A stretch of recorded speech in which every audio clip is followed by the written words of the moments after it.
Hello everybody, Wild Bill for America here, and it's time for Bill Bites News. CNBC is reporting that Stormy Daniels has been arrested in Ohio for letting fans touch her while she was performing naked on stage. Her money-grubbing attorney, who wants to run for president, says that the touching was in a non-sexual way. Yeah, porn star, naked, letting strangers touch her. Yeah, I'd say this guy's qualified to be a Democrat candidate. Don Bradway up in Idaho posted some good advice. He reminds us that good humor is a tonic for mind and body. It is the best antidote for anxiety and depression, and it attracts and keeps friends. Thank you, Don, for posting that. Let's pass that around to all of the God and country Americans out there. Never lose your sense of humor. We are watching the left dying of hatred, and even though it's pretty entertaining sometimes, it's also a very pathetic thing to watch. Rush Limbaugh says that the only thing left that prevents total domination by the militant left are elections. And he says you can bet they will try to do away with elections sooner or later. I've been saying this for years.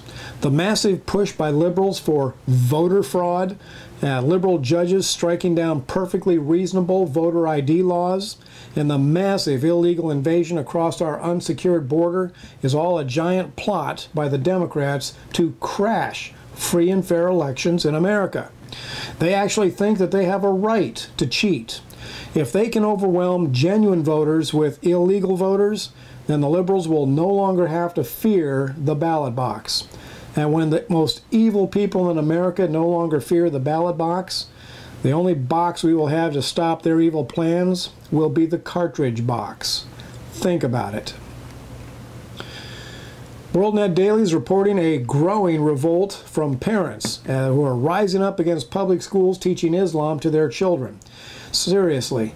Liberal left-wing public school teachers have had entire classes bowing down face to the floor to pray to Allah and teaching children the 5 pillars of Islam. What in the world has happened to separation of church and state?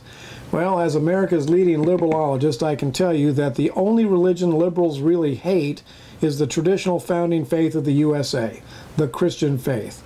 The one true faith in all of planet Earth, and the only way to God. Liberals and Islam both serve the same false god, little g. Both are satanic deceptions and both have the same goals, the destruction of true faith in the one true God.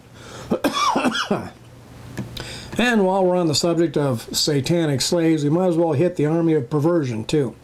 In Arizona, the wedding cake mafia is now coming after 2 Christian women who have a calligraphy business. Militant homosexuals tried to force Joanna Duca and Brianna Koski to commit blasphemy with their artwork. But those 2 Christian women stood firm on their principles, and so the state of Arizona is taking action against them, threatening them with 6 months in jail and $2,500 in fines.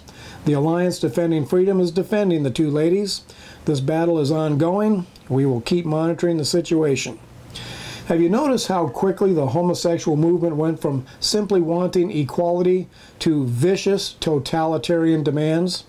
And it's gonna get worse. Don't say you weren't warned.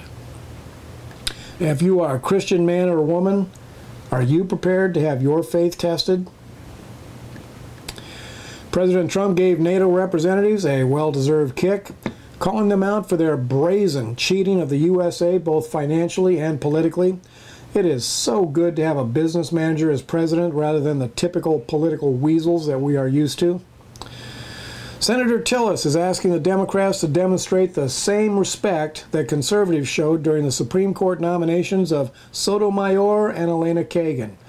Yeah, like that'll ever happen.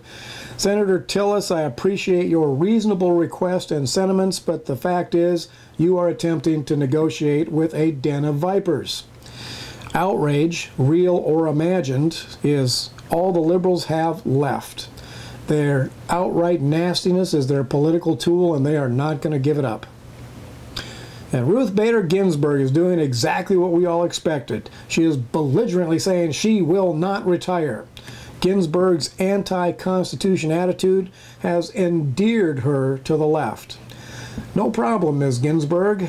Millions of Christians are praying for God to remove you from the Supreme Court. And if you will not retire, well, there is another option that God has complete control over. And lately, God has been answering a lot of prayers for the God and country Americans in this country. Think about it. This has been Bill Bites News. Thank you for watching, and America bless God again.